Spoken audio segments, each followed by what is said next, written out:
I want to tell you about an essential vitamin you've probably never heard of. If you're a parent or plan to be one, it might be more important to your child's growth than all other vitamins combined, and only you, a parent, can provide it. I call it vitamin N, the word no. More and more children, I find, are suffering from vitamin N deficiency, and they, their parents, and our entire culture are paying the price. Let me illustrate my point with a story that's quite typical. A father, I'll call him Bill, gave his son, age 5, pretty much everything the little boy asked for.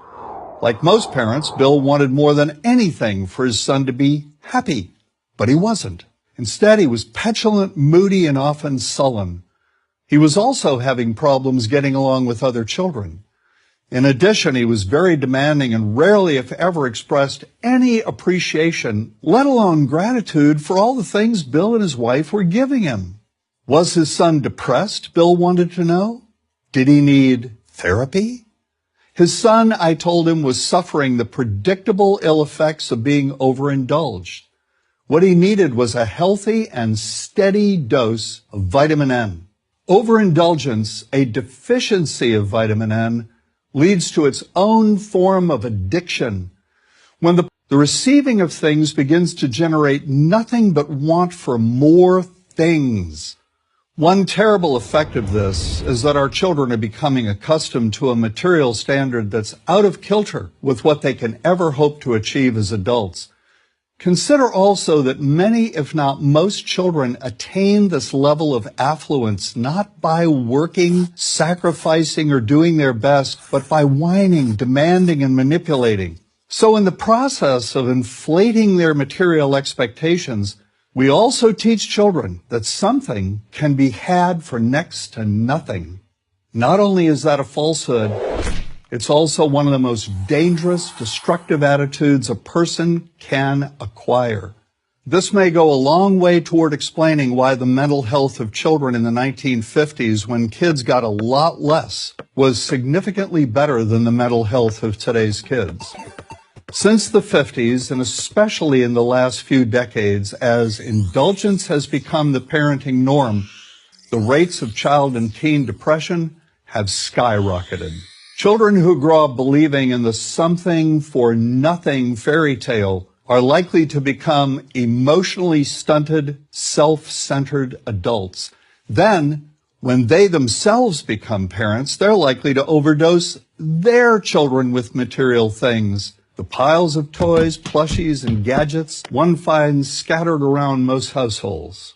In that way, overindulgence, a deficiency of vitamin N, becomes an inherited disease. An addiction passed from one generation to the next. This also explains why children who get too much of what they want rarely take proper care of anything they have. Why should they? After all, experience tells them that more is always on the way. Children deserve better. They deserve to have parents attend to their needs for protection, affection, and direction. Beyond that, they deserve to hear their parents say no far more often than yes when it comes to their whimsical desires. They deserve to learn the value of constructive creative effort as opposed to the value of effort expended whining, lying on the floor, kicking and screaming, or playing one parent against the other. They deserve to learn that work is the only truly fulfilling way of getting anything of value in life, and that the harder they work, the more ultimately fulfilling the outcome. In the process of trying to protect children from frustration, parents have turned reality upside down.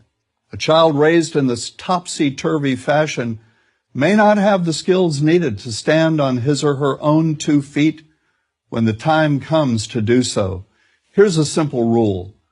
Turn your children's world right side up by giving them all of what they truly need, but no more than 25% of what they simply want. I call this the principle of benign deprivation. No. Vitamin N. Dispense it frequently.